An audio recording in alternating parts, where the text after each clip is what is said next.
I'm happy to introduce Daryl Brewster, the CEO of CECP. Daryl, thanks for joining us on the Maala VOD channel. For those who are not fully acquainted, could you tell us a bit about CECP? Sure. Mickey, it is an honor to be here with you and with the Maala group today as we really talk about CECP and some of the challenges the world faces today. CECP was founded by CEOs for CEOs and their teams a little over 20 years ago with the belief that the world's leading companies can and should be a force for good in society.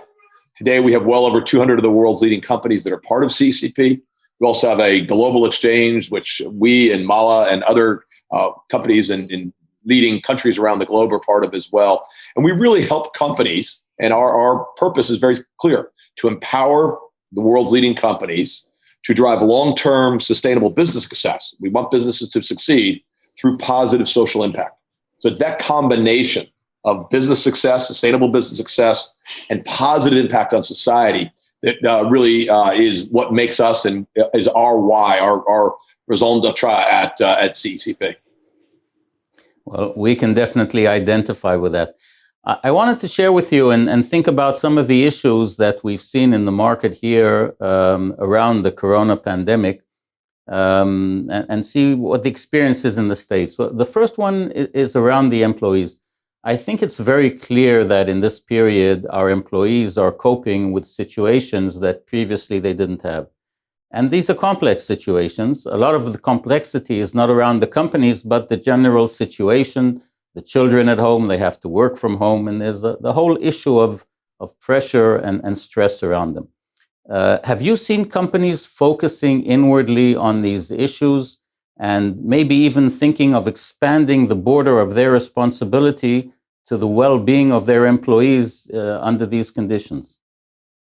Yeah, Mickey, I think it's a great question. And as we talk with our CEOs, and we again over 200 CEOs, we have regular roundtables with them to discuss these issues. And there was no game plan here. No one had a strategy coming in, except for a few companies that literally had global pandemic strategies, but what that impact would be for their organizations at all. What we found really at the top of the list for virtually every company we talk with has been the employee well-being. And how do we really keep those employees engaged within our organization, keep them safe as we go through? Now, different companies are in different situations. We call it, some who are in the travel industry are really struggling. Others who are producing toilet tissue, can't make enough in the US. So there's been this real mix of how companies, the cards have been redealt. When we think about employees, it's kind of broken into a couple of groups. Those of us who are fortunate enough to work from home, which creates a whole other set of challenges, and those of the workers who are on the front line. And I think as we think about them, I think we have to look at those from those two different angles. Those in the front line, if they have jobs, which is a challenge, are going to work. They're facing the same challenges people have. So we're seeing a lot of interest there in terms of employee safety, employee bonuses to keep people at work, making sure people are ready to go to back to work. Those in retail, healthcare, in factories, really important roles. And then there's the knowledge workers, which many of us, I think, on this call would be, who are able to work from home, have been able to cut their commute time down, but have another set of issues and challenges. They have the kids in the background. How do you manage childcare, elder care? Really new issues that very few were ready for. But we have seen with virtually all of our companies, leading companies, that this is the top topic that CEOs really want to talk about. There, again, no game plan, so we're needing to share in real time. What are you guys doing? What's happening over here? I share one of our companies had a global pandemic strategy. It was one of the leading utilities in the US, provide energy. And what they had some ideas that no one else had thought of, and we're able to share those with people in the food industry, again, from a manufacturing perspective. I think when it gets to those who are working from home, we're seeing pros and cons out there. Some employees at home love it. It's great. I'm home, no commute. I have good time.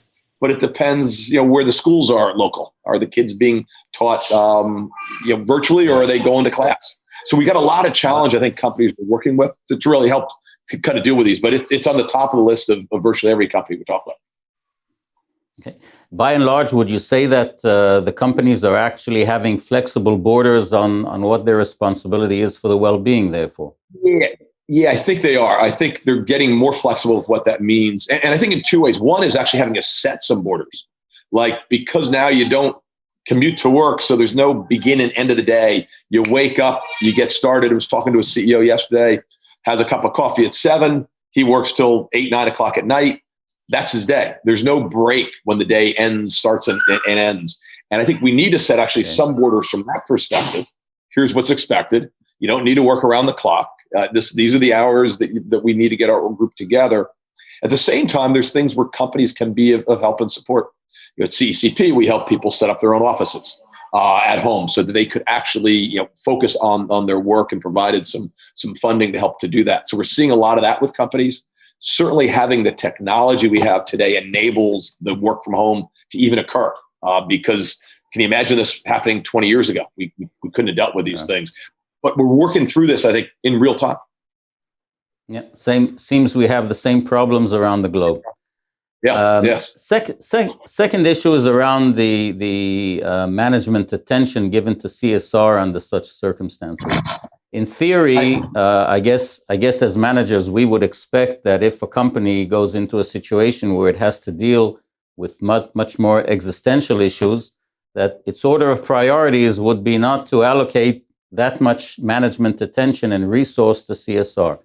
Is this happening in this pandemic, or are we seeing companies continuing to invest in CSR? Yeah, we're seeing a mix. And I think companies do segment into a couple of groups. There's some who are really struggling, right? They're struggling on payroll and therefore having to make really difficult choices.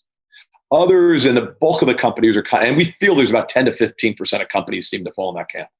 Others are in kind of a middle range where they're struggling. There's new things, but they're really staying focused in on their long-term corporate purpose.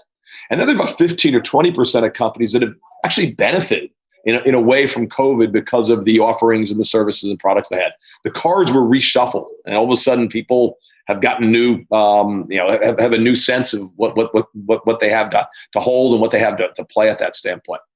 Overall, we're seeing that purpose-driven companies actually are holding on and actually increasing their CSR investments and efforts. We've actually polled, I think 69% of our companies indicate that they're actually doing more in their community space. We're also seeing that the companies that had that purpose focus, we actually just published a paper on this called the return on purpose, that those companies actually outperform the rest of the market before COVID and continue to do that now. So we're seeing that this idea of what shape you're in as a business, if you think about that as a matrix, good, okay, struggling, and then your level of purpose. And the companies that were purpose-driven and we're doing all right seem to be outperforming at this point because they're kind of focused on the broader issues while dealing with some of the short-term challenges we face. But that's a private secret of the people that deal in CSR. They know that that's the way it works. See? It's the way it works because it keeps the employees more engaged. Also, communities are just so critical. I'm on the board of a company now, and we're a manufacturing company. And one of the challenges, how do we keep our workers safe?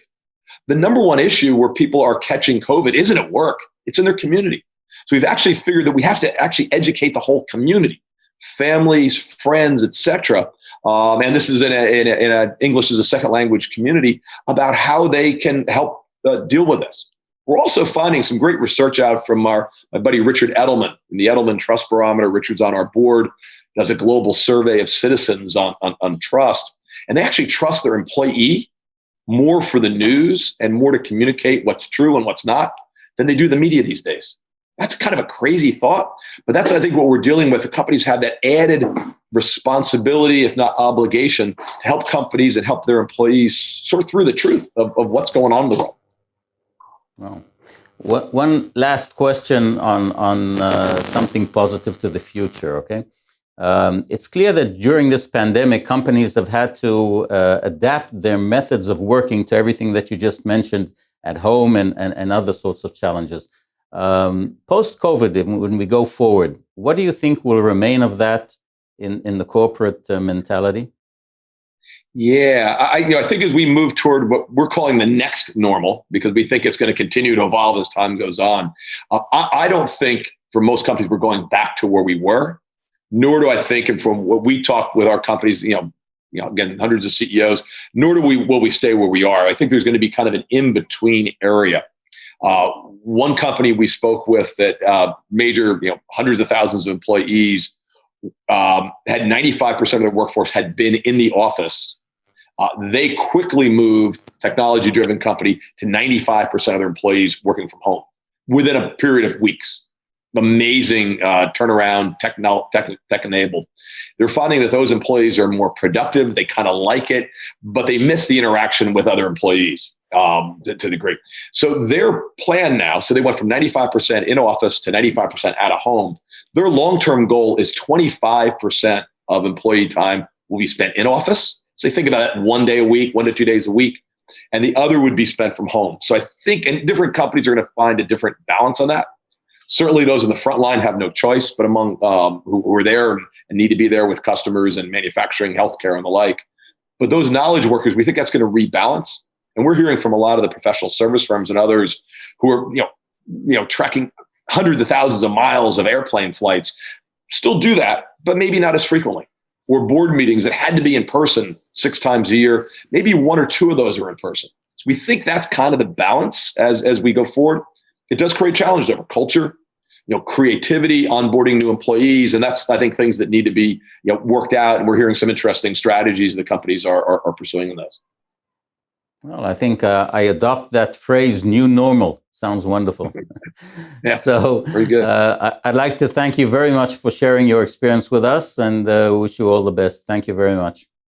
And thank you, Mickey. Thank you for all the good work that you're doing as a leading CEO in Israel, and all the work with Maala. We're really delighted to partner with the group as part of the Global Exchange. Thank you very much, Daryl. Thanks all. Cheers.